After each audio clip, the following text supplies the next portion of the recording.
I don't want this to be a common review channel. My videos are supposed to highlight specific aspects. That's why I won't give a chronological summary of the movies. Spoilers ahead! Many other reviewers have already worked out the problems with The Incredibles 2. The plot is the same like in the first movie. Are we only doing rehashes nowadays? The characters learned nothing over the course of the first movie. The characters are unlikable. Why does Bob begrudge Helen's success? The policemen are right. None of this would have happened if the superheroes had done nothing. Wherever they go, they cause chaos and destruction. Pixar fails at show don't tell. Why is Bob telling Edna what went wrong? Why don't we get a chance to see that? Wouldn't it be funny if Bob, when he realizes that he had colored the laundry pink by accident, breaks the washing machine in rage, then has to buy a new one, but he can't leave Jack alone, so he takes the baby with him, but Jack keeps using his powers in public? Yes, that would be stressful. Here we don't see the stress, we're just being told about it. What is Bob doing all day long while the park kids are at school anyway?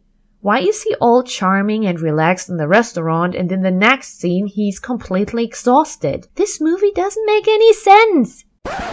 Let's leave all that aside. Instead, I want to talk about a problem that did not receive enough attention in my opinion. Corruption. First, we have to clarify something. What's the social status of superheroes in this universe? They are illegal. Supers have to live in secret. We know that. Because of Bob's short temper and his need for crime fighting, the Pars apparently had to change their residence several times as part of the superhero protection program. In the sequel, this program is now cancelled. That means when superheroes appear in public, the police is obliged to arrest them. That's the law. Okay, and now about corruption. There is clear evidence for this. I will point out the three most obvious scenes. Elastigirl stands with her motorcycle in the middle of a sidewalk and asks, "What about the police?" A comprehensible statement because she must fear to get arrested, because as we know, superheroes are illegal. Winston Dever, however, simply replies, "Tell the chief of police, there won't be a problem." Winston Dever prevents the compliance with the law because he's such good friends with the police chief. The police chief immediately forgets his duty when his buddy Winston asks him to. Winston Dever overrides the law.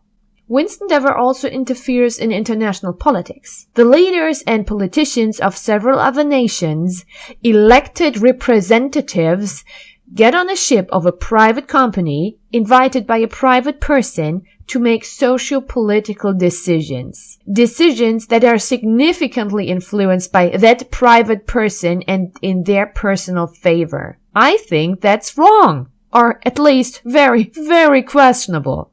But it gets even better.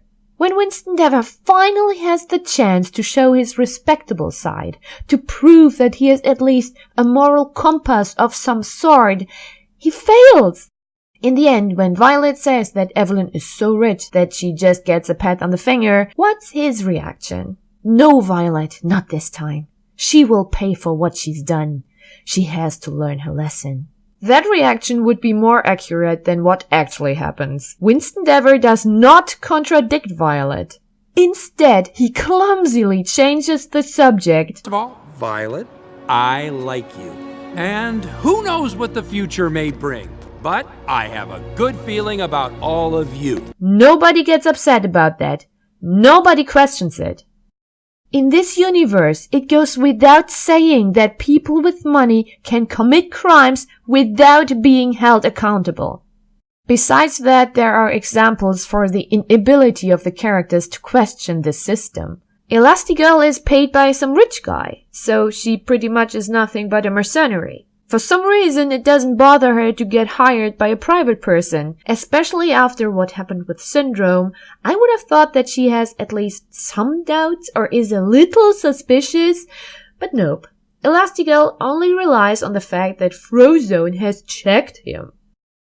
The Pars live in a huge mansion and thus make themselves highly dependent on Dever because when they screw up, they are homeless. Why would they trust Winston Dever so blindly? He's rich, and that's enough apparently. Besides, he doesn't need this mansion anyway. He has many of those. Is that some American dream thing? If you're rich and successful, God means you well, so you're automatically a good and trustworthy person?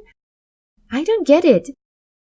The Incredibles live in a world where only the wealth of a person determines whether the law applies to them or not. Sadly, we do too, and some people tend to think that our democracy is just an illusion. But do we really want to vaccinate our children with this cynicism? Shouldn't we show them how to do it better? Shouldn't at last one single person in this movie reflect that this is a questionable social model? I have no problem with The Incredibles 2 being set in a corrupt society. My problem is that nobody thinks that this is wrong. Nobody questions it. And not questioning the system is definitely wrong. Am I the only one who is annoyed that Elastigirl took the time to change her suit? Elastigay. Oops.